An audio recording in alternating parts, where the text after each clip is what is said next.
and welcome back everyone. We are now in Chapter 11 of the Project Management textbook, Managing Project Teams. Looking at our roadmap, we have just finished up leadership in Chapter 10 and we'll be moving next to outsourcing in Chapter 12. Some of the characteristics of high-performing teams are synergy, which is briefly defined as adding one, three people, giving 10 positive synergy, or 10 results of 10 people by using 3 people. And similarly, negative synergy could be having 3 people working together and putting out the results of 2 people. Characteristics of high-performing teams include the list shown here: making effective use of individual talents and expertise, having balanced and shared roles, encouraging risk-taking, setting high personal performance standards, sharing a sense of common purpose, and others.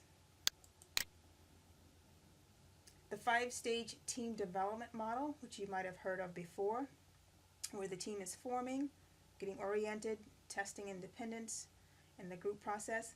Stage 2, storming, emotional response to the demands of the project. There's some conflict. Norming, open exchange of relevant information, development of group cohesion. Stage 4, performing, emergence of a solution, functional roles emerge, and adjourning, which is the dissolution of the group.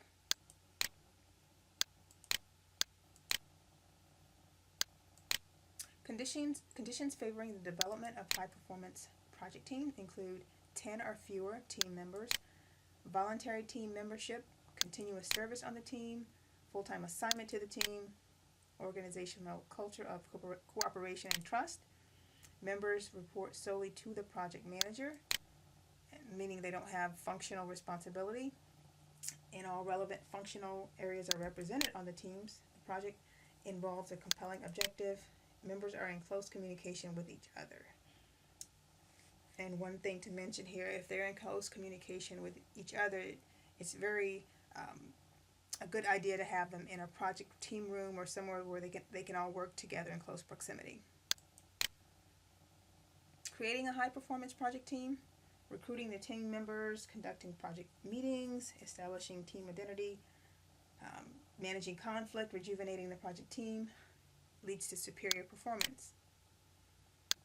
Building a high-performance project team, recruiting the right people.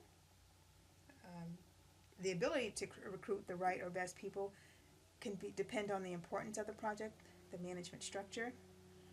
Recruiting could be voluntary, and as the previous slide showed, it's best to have voluntary versus conscripted members. Who to recruit? People with good problem-solving ability, that they're available, having technological expertise, good credibility and integrity, having good political or social network connections, ambition, and lesser familiarity with what is being asked. This slide just shows an example of what project team meetings may involve. Conduct the meetings, you have decisions, change decisions, relationship decisions, tracking, planning, establishing ground rules, etc. These are some of the norms of high-performance teams. Confidentiality is important. Acceptable to have issues but not to surprise others. Telling others immediately when deadlines or milestones are in jeopardy of not being reached. There's zero tolerance for bullying one's way through a problem or issue. Agreeing to disagree is important, but when a decision has been made, the team must support it. Respecting outsiders and not flaunting one's position on the project team. And hard work does not get in the way of having fun together. Establishing a team identity is important. Some of the ideas are having effective use of meetings, co-location of the project team members, such as a project team room, creating a project team name, and starting with team rituals, things that the team does together that is unique.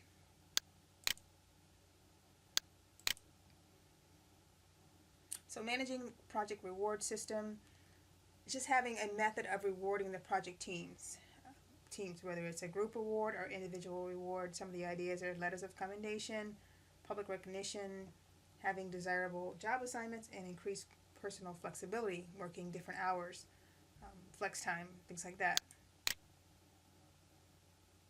Decision making is important in the project team, and this is a 4-step process that is useful: problem identification, generating alternatives, reaching a decision together, and following up.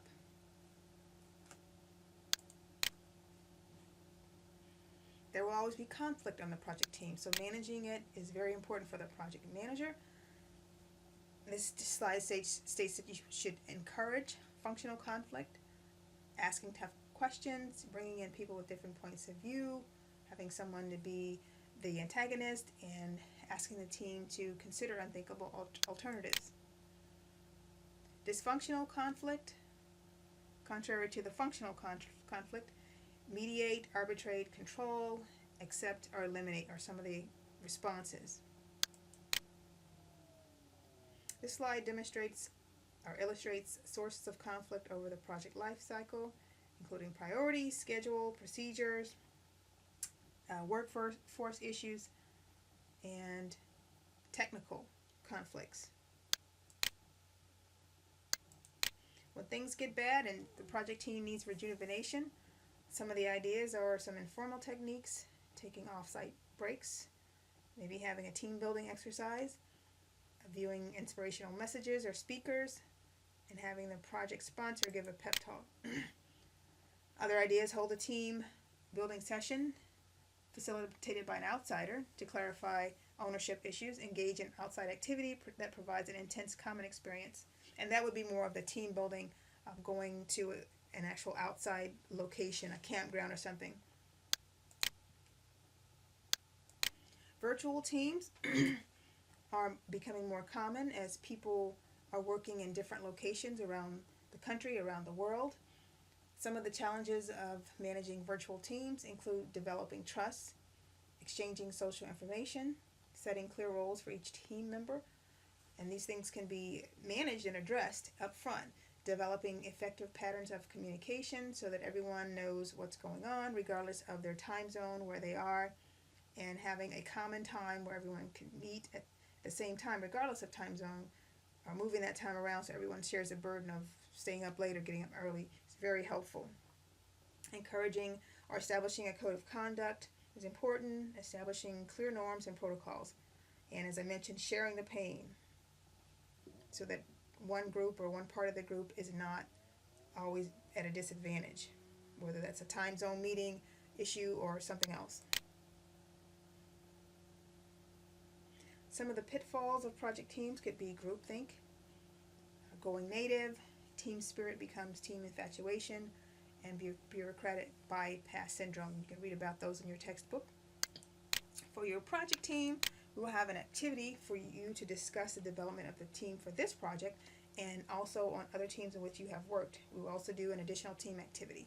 Thank you for your attention.